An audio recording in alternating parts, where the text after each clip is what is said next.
welcome back to another video. I'm going to start a bit different this time. If you haven't already and you think about subscribing, I'd very much appreciate it. I hope you're all keeping well. So I'm now working on a vehicle that this is a 2059, so it's an old one. So it's a DAF CF, back on some DAFs again. I've walked around it and it's a little bit like, wow, I used to do them, they were a pain in the arse, that used to be a problem.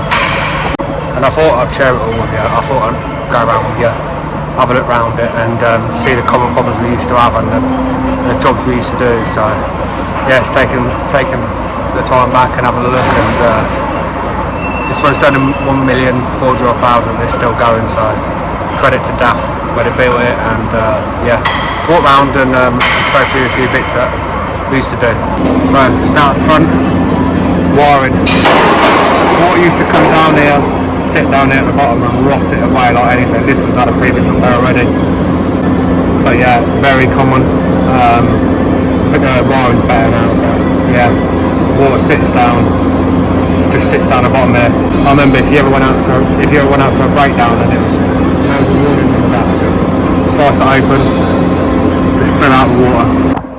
Who remembers these air dryers? I remember doing these on the side of the road, take off. It's always a pain in the ass. I obviously label them all up as you should do anyway.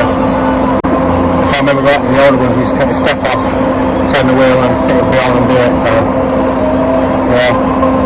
Changing the cartridge is always fun on top. But yeah, we never had loads of problems from me. I didn't really do loads of them, but they're always fun if you have to do them on the side of the road. So, another common job that I'm going to do. Well, I can show you. I'll show you as much as I can like that. You turn the lights on. Nothing. These should all light up. So, we've got some little bulbs. I'll show you the bulbs quickly. These are the bulbs. Only tiny little ones, little capless bulbs. So yeah, get them in. We'll strip it and we'll put new bulbs in. You should. The top one you can put your hand in and get, and then it's just the bottom one. It's a bit fiddly. So let's see what I can get out. There's one up here. So if I can get my hand, so even if it's there, I don't know if it's been taken out or anything. So it should be in here somewhere. But there's two wires here.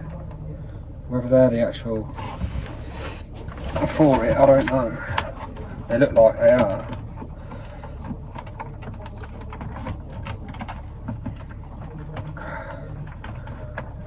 Let's pull this dash bit out of the way.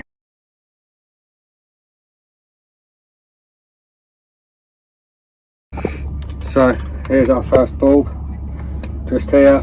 It literally sits at the bottom there. So give me a second. There's the bulb, and then this is where it takes a bit of skill. Hang on. So it fits down here somewhere. There's a hole under it. It's there. There we go. There's the first bulb, and then obviously we've got another one up here somewhere. So I'm going to get that done, and then I'll put the dash back together. There we go. So we're all done. The bulb here, they're easy enough to do. That one is a little bit fiddly, but dash light's done. So next job is ABS fault on a trailer. Just going to get straight into it. So I'm going to go through this diagram and explain to you what is what and everything like that. So here's our 24 volts in. Here's our tank pressure. That is our red supply in and service supply. When we press the foot brake, that will tell us how much power we've got going, and then obviously here are our brake chambers, how much we get out of the brake chambers. And then these are our wheels, obviously offside. I can't remember which one's which, but these are our speed sensors. So there we are, we're picking up speed from that sensor. So I messed that bit up massively.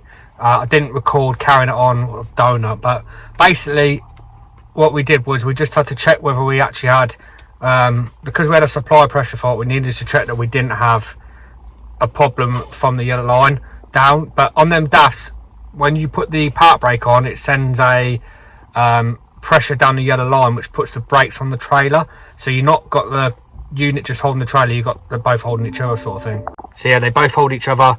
And yeah, so we took the pipe off the EBS ECU, and we had pressure down. That was all fine. So we checked it, spun the wheels up, and that was all fine. But basically they've got pressure sensors in the ECU, and to later we found out that the pressure sensor had gone in the ECU, so its ECU was knackered on it. Someone else did that job, so I didn't actually get to film that bit. So next job I'm going to do on this trailer is camshaft bearings. Haven't done any for quite some time, so I'm sure I'll pick it up quite easily. So yeah, what we're going to do first is take the brake off. We're going to loosen the adjustable brakes on the slack adjuster. We have holding out the front, we're going to get all the slack off, and then we'll replace the bushes. They're only these bushes, they're literally just bolted, so they're quite easy on here. So let's get the brake off, de-adjust all the brakes, and get going.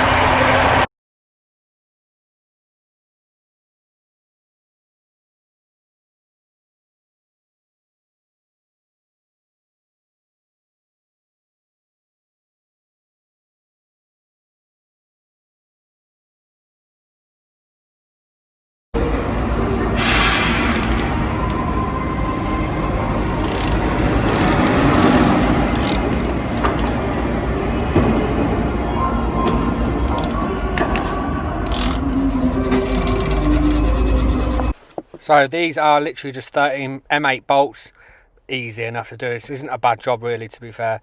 So we'll just whip them out, and then we'll whip the whole camshaft bearing out as a complete unit.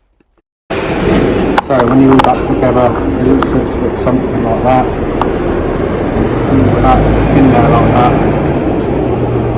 And then the new cut, where we'll put it, sits something like that, and obviously bolt the new one up. So that's what's all on there. We just need to get the slack adjuster on now. I'm going to cut these back off so I can get the slacker lined up. But yeah, not bad. No playing out, so lovely. So there's it made up there, like that. Got a bush on the outside. Stick that in there like that, and then we'll literally just slide it all on. So that's it back in. I just need to put our spokes back in properly. Leave this loose, put the slacker on, and it should be there.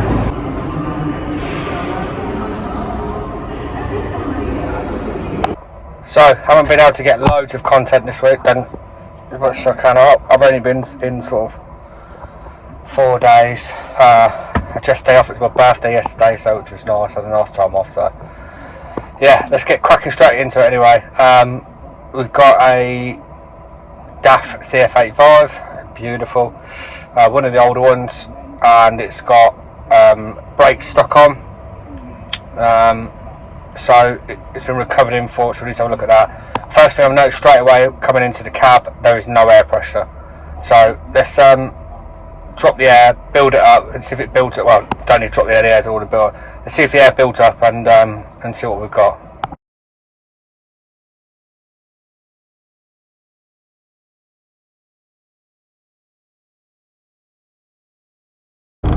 So one thing we noticed is we've got full air pressure. We just need to see where this part brake releases. Right, well that's moving now, so we need to find out a little bit more about what's going on here. So one thing I do want to quickly show you is that is obviously the side lights on. Right, watch this. Just turn this on. Right, so you can see there's no side lights on. There is our problem. Brake lights are still on. So So all I'm going to do now is literally just run a diagnostic check, see what faults we've got. Looks like we've got quite a few, so let's have a look, see what faults, see if we've got anything to do with braking, and then we'll go from there. Put the half shaft back in. Fucking shit up. I'll put the half shaft back in, so let's have a look first and then see what we've got. So as you can see, we've got a couple of faults here. Let me have a look. Where is braking? So let me just scroll. I haven't used this computer in a long time. So we've got wheel speed, air gap failure, both sides air gap failure, which to me says the sensor's come out a little bit and left a gap, but I can't really see that, but you just never know. Gearbox failure, yeah, that'll be down if you've got a braking fault, that'll cause a problem. Brake signal switch 2, wire 3608 short circuit to ground. Now that could be something to do with our brake, why our brake light's staying on, so we need to have a look at that. And then trailer cam wire 3559 open circuit short circuit, so let's have a look at them, and then we'll have to go from there for it. So we need to try and get some diagrams. Right, so I found a wiring diagram with them faults on it. So trailer connection number we had here 3559 here, there's our wire there, and then the other one was foot brake valve 36, I think it's 3608, yeah, brake signal switch 3608. So we've got two problems there, here and here are our faults. So is it a fault with the ECU that's causing us this problem? Because it's also saying we've got an air gap with the wheel speed sensors on the rear. So let's touch screen, makes life a lot easier. So yeah, we need to look at that and find out what it's coming up with, but it seems a bit suspicious. So if there's one job we need to do first, it's always the vital thing, is to check the fuses. So I look like I've got a black eye. I haven't, I'm just probably a bit dirt on it.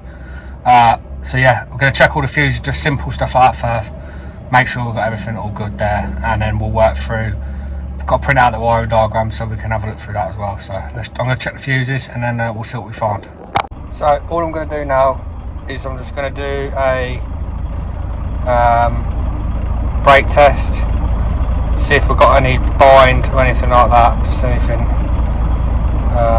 that is obvious, because obviously it comes in with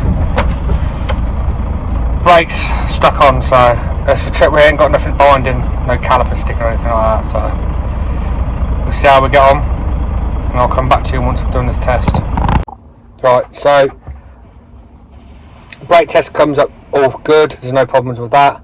All the fuses are good. We haven't actually got any faults on the dash. I can't hear no physical air leaks, everything is rolling as it should do. So the only thing I'm going to do now is clear. I've saved all the faults anyway. I'm going to clear all the faults.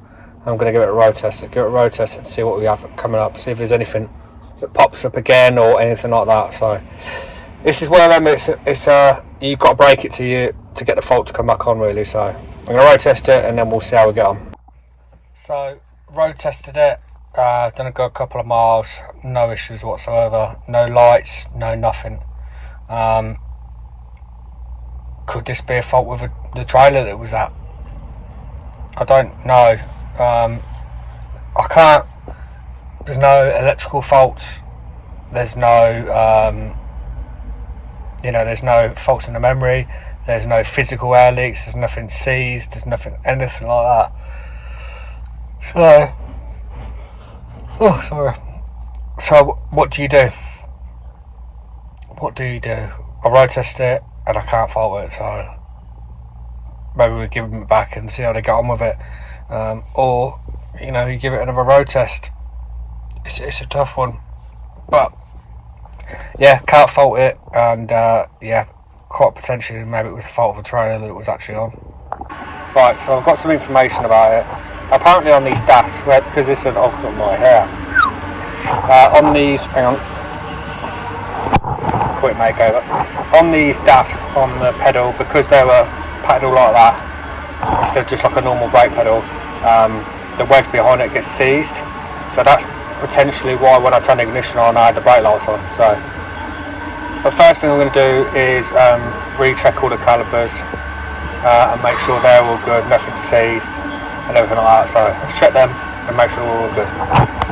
So here's our brake pedal, sort of little pivot there, and there's a wedge behind here. So there's our wedge.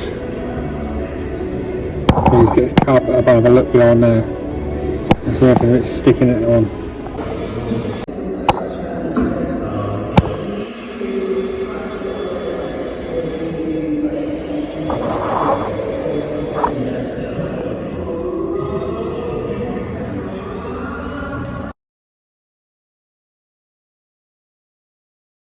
So we found our problem. It's all seized. It's all seized behind the pedal. All rotten and seized. Top where the wedge is. It's all gone in there as well. So we're gonna have to put a new pedal in it. There's these pins here, there that come out, but they look shit. Supposed to apparently knock them pins out.